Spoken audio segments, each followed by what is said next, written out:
નમસ્કાર ભાવિ શિક્ષક મિત્રો. આગામી સમયમાં આવનાર ટાટ એચ અને ટાટ એચએસમાં એક ટોપિક છે શૈક્ષણિક મનોવિજ્ઞાન અને એક સબ ટોપિક છે વૈયક્તિક ભિન્નતાઓ. તો ચાલો આપણે તેના આધારિત એક પ્રશ્નો જોઈએ. પહેલો પ્રશ્ન છે, શાળામાં ભણતા બાળકોને તેમના રહેલી શક્તિ અને રસૂતીથી જુદા પાડતા હોઈએ છીએ, છતાં આપણે તેમની સાથે એક જ સરખો વ્યવહાર કરતા હોઈએ છીએ. આવું કોણ માને છે? Doctor Gunvant Shah, Skinner, Pavlov કે થર્નોડાઇક? જો તમને જવાબ આવડતા હોય તો જરૂર ને જરૂર કોમેન્ટ બોક્સમાં કોમેન્ટ કરજો. જવાબ જોઈએ તો સ્કિનર એવું કહેતા હતા. પછીનું છે, વ્યક્તિ વચ્ચે પ્રવર્તી અસમાનતા એ સાર્વત્રિક ઘટના છે. આવું કોણ જણાવે છે? Skinner, doctor Gunvant Shah, Tyler કે થર્નોડાઇક? તો જવાબ આપણે જોઈએ તો ટાયલર જે છે એ આવું આપણને જણાવે છે. ત્રીજું છે, એક વ્યક્તિ અંગૂઠાનું નિશાન બીજી વ્યક્તિના અંગૂઠાના નિશાનથી તદ્દન જુદું પડે છે. આ શું બતાવે છે? જાતીય અસમાનતા, જ્ઞાતિની અસર, વ્યક્તિગત ભિન્નતા કે ઉપરોક્ત ત્રણેય? તો જવાબ આપણે જોઈએ તો વ્યક્તિગત ભિન્નતા દર્શાવે છે. ચોથું છે, વ્યક્તિગત ભિન્નતાઓમાં વ્યક્તિત્વના કોઈ પણ એવા પાસાનો સમાવેશ થાય છે જેનું માપન શક્ય હોય. આ કોનો મત છે? થર્નોડાઇક, પાવલો, ટાયલર કે સ્કિનર? તો જવાબ આપણે જોઈએ તો સ્કિનરનો આવવાનો મત છે. પાંચમું છે, નીચેનામાંથી કયા વ્યક્તિગત તફાવતો છે? માનસિક શક્તિઓ, અભિરુચિઓ, વલણો કે રસ? બી છે માન્યતાઓ, વ્યક્તિત્વ, શારીરિક લક્ષણો, ગૃહકાર્ય કૌશલ્યો?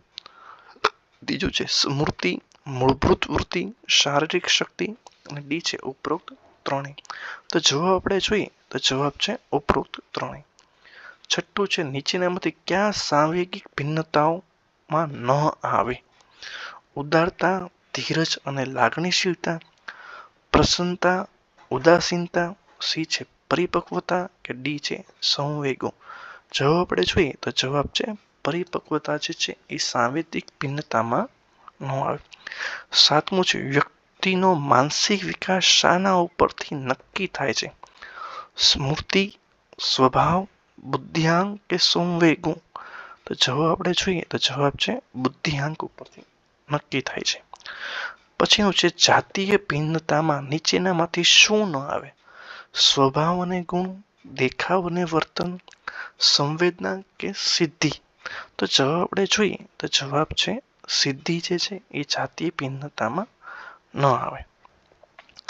નવમું છે, કોઈ પણ વ્યક્તિમાં રહેલી વિશિષ્ટ આંતરિક શક્તિ જેને તાલીમથી વિકસિત કરી શકાય તે શું છે? રસ, ધ્યાન, અભિયોગ્યતા કે વલણ? તો સાચામાં અભિયોગ્યતા છે એ જવાબ સાચો છે.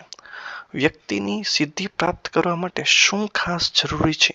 અભિયોગ્યતા, માહિતીની યાદશક્તિ, ઝડપ કે વંશ વારસો?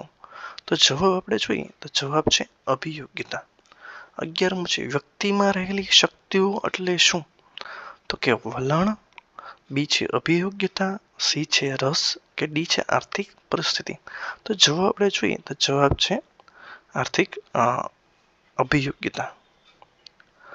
વ્યક્તિગત ભિન્નતાની દ્રષ્ટિએ સ્ત્રીઓમાં નીચેનામાંથી કયા ગુણો વિશેષ હોય છે?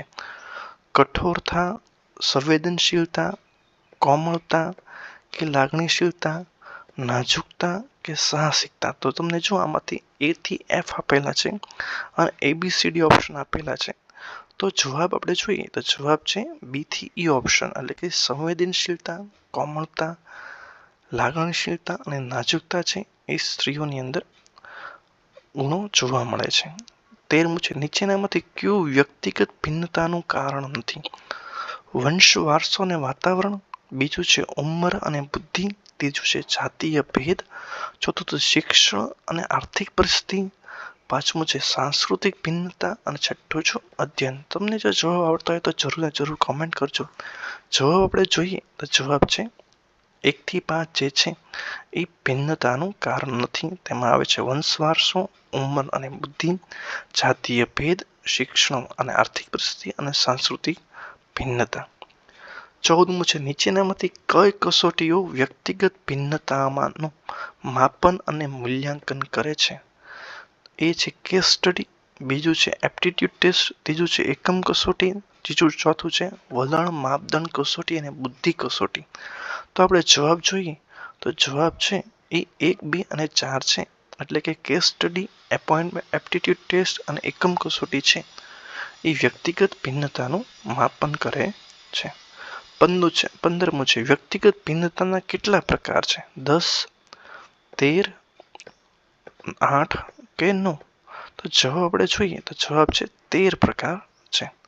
16મું છે વિદ્યાર્થીઓના અલગ અલગ જૂથ પાડીને વર્ગીકરણ કરીને લેવાતી વ્યક્તિગત ભિન્નતાના માપનની કસોટી કઈ છે? એકમ કસોટી, વલણ કસોટી, જ્ઞાન પ્રાપ્તિની કસોટી કે કેસ સ્ટડી? તો જવાબ આપણે જોઈએ તો જવાબ છે જ્ઞાન પ્રાપ્તિની કસોટી. 17મું છે કોઈ એક વ્યક્તિ કે સંસ્થાનો સમગ્ર તથા અભ્યાસ એટલે શું? ડિગ્રી કસોટી, કેસ સ્ટડી, બુદ્ધિ કસોટી, સંખ્યાકીય અને વ્યક્તિગત કસોટી? તો જવાબ આપણે જોઈએ તો જવાબ છે કેસ સ્ટડી. વ્યક્તિના રિવાજ, રહેણી-કરણી, વેશભૂષા, માન્યતાઓ માટે કઈ ભિન્નતા જવાબદાર છે? આર્થિક ભિન્નતા, સામાજિક ભિન્નતા, સાંસ્કૃતિક ભિન્નતા કે વ્યવહારિક ભિન્નતા? તો જવાબ આપણે જોઈએ તો જવાબ છે સાંસ્કૃતિક ભિન્નતા.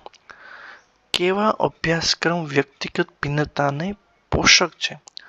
વિદ્યાર્થીઓનો રસ, રુચિ, કૌશલ્યોને આવરી લેતા અભ્યાસક્રમ, ઝડપથી યાદ રહે તેવો અભ્યાસક્રમ, એકદમ સરળ અભ્યાસક્રમ કે પ્રદેશ આધારિત અભ્યાસક્રમ? તો જવાબ આપણે જોઈએ તો એ જવાબ એટલે કે એવો અભ્યાસક્રમ હોવો જોઈએ કે વિદ્યાર્થીઓને રસ, રુચિ અને કૌશલ્યને આવરી લેતા હોવો જોઈએ. 20મું છે વ્યક્તિગત ભિન્નતાના શૈક્ષણિક ફલિતાર્થો ક્યાં છે? જાતીય તફાવતના આધારે શિક્ષણ, સામાજિક પરિસ્થિતિ પ્રમાણે શિક્ષણ, અભિરુચિ, રસ, કૌશલ્ય આધારિત શિક્ષણ કે ઉપરોક્ત ત્રણેય? તો જવાબ આપણે જોઈએ તો જવાબ છે ઉપરોક્ત ત્રણેય. કોના મતે પ્રત્યેક માણસ અનન્ય અદ્વિતીય છે? Skinner, Tyler, doctor Gunvant Shah કે વોટસન? તો જવાબ આપણે જોઈએ તો ડોક્ટર ગુણવંત શાહના માટે દરેક માણસ છે એ અદ્વિતીય છે, અનન્ય અને અદ્વિતીય છે. 22મું છે વ્યક્તિગત તફાવત એટલે કાર્યકુશળતામાં ભિન્નતા, સ્મૃતિમાં રહેલી ભિન્નતા, બુદ્ધિમાં રહેલી ભિન્નતા, અભિરુચિ કે રસમાં ભિન્નતા, સામર્થ્ય અને વલણોમાં રહેલો તફાવત કે આપેલી તમામ? તો જવાબ આપણે જોઈએ તો જવાબ છે આપેલા તમામ. એટલે કે વ્યક્તિગત તફાવતો એટલા છે કાર્યકુશળતામાં ભિન્નતા, સ્મૃતિમાં રહેલી ભિન્નતા, બુદ્ધિમાં રહેલી ભિન્નતા, અભિરુચિ કે રસમાં રહેલી ભિન્નતા, સામર્થ્ય અને વલણોમાં રહેલા તફાવત. એક જ વ્યક્તિમાં જુદી જુદી શક્તિઓ વચ્ચે જોવા મળતા તફાવતને ખાલી જગ્યા કહે છે? વૈયક્તિક તફાવત, વ્યક્તિગત તફાવત, સાંવેગિક તફાવત કે એક પણ નહીં? તો જવાબ આપણે જોઈએ તો વૈયક્તિક તફાવત છે. 24મું છે વ્યક્તિગત ભિન્નતા પર અસર કરતો સૌથી અગત્યનું પરિબળ કયું છે? વંશાનુક્રમ, શિક્ષણ, ઉંમર અને બુદ્ધિ કે જાતીય ભેદ? તો જવાબ આપણે જોઈએ તો વંશાનુક્રમ છે એ વ્યક્તિગત ભિન્નતા પર અસર કરતું અગત્યનું પરિબળ છે. બાળકમાં રહેલી કઈ બાબતો જનીન તત્વ પર આધારિત હોય છે? આંખનો રંગ, શરીરનું માળખું, જ્ઞાનતંત્ર કે આપેલા તમામ? તો જવાબ આપણે જોઈએ તો જવાબ છે આપેલા તમામ. મિત્રો જો તમને અમારો વિડીયો ગમે તો ચેનલને લાઈક, સબસ્ક્રાઈબ અને શેર જરૂર ને જરૂર કરજો.